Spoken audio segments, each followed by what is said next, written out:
राजकीय बालिका उच्च माध्यमिक विद्यालय नगर के परिसर में वृक्षारोपण के साथ ही विधायक अनीता बघेल के द्वारा 10 लाख की लागत से बाउंड्री वॉल निर्माण कार्य शुरू किया गया।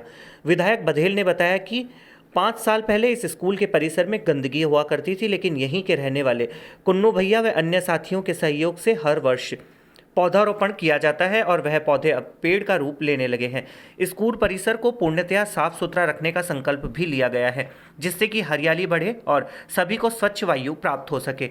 उन्होंने बताया कि कोविड-19 महामारी के बीच जब सभी को ऑक्सीजन की आवश्यकता पड़ी, तब यही पेड़ सभी के लिए लाभदायक थे। इसलिए सभी को अपने स्तर पर पौधारोपण करना चाहिए, जिससे कि ऑक्सीजन लेवल बढ़ सके।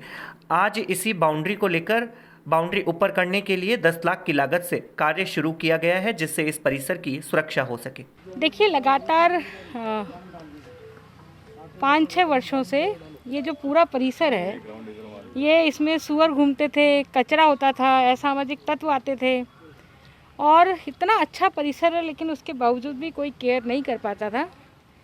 5-6 साल पहले हमारे कुन्नू भैया हैं, उन्होंने यहाँ धीरे धीरे पेड़ लगाना शुरू किया कि इतना बड़ा परिसर है, चलो अपन पेड़ लगाते हैं।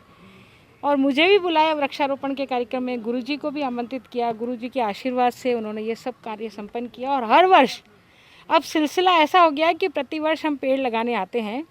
पिछले साल जब मैं पेड़ लगाने आई थी तो उस समय मुझे कहा था कि इस स्कूल की जो 4 दीवारी है, यदि उसको ऊँचा कर दिया जाए तो और सुंदर भव्यता आ जाएगी और पेड़ों को हम और अच्छे से संरक्षित कर पाएंगे, लगा पाएंगे। अभी देखिए, कोरोना की महामारी में ऑक्सीजन की कितनी नितांत आवश्यकता थी, तब लोगों ने महसूस किया कि ऑक्सीजन बहुत ज़रूरी है।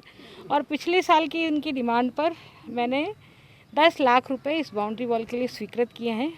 तो पूरी तरह से चारों तरफ से ये बाउंड्री वॉल एक लेवल में ऊँची होने वाली है और उसके कारण से ये पूरा परिसर सुरक्षित हो जाएगा, संरक्षित हो जाएगा।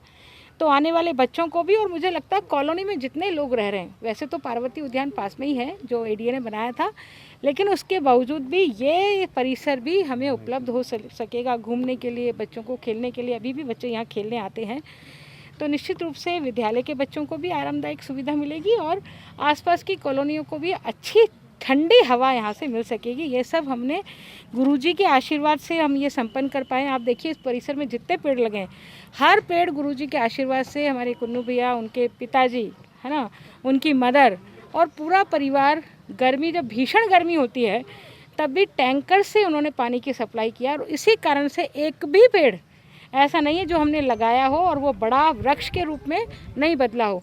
तो ऐसे कर्मठ कार्यकर्ता होते हैं जिनकी बदौलत जो है हम वृक्षारोपण को जो है वास्तव में हकीकत में बदल सकते हैं।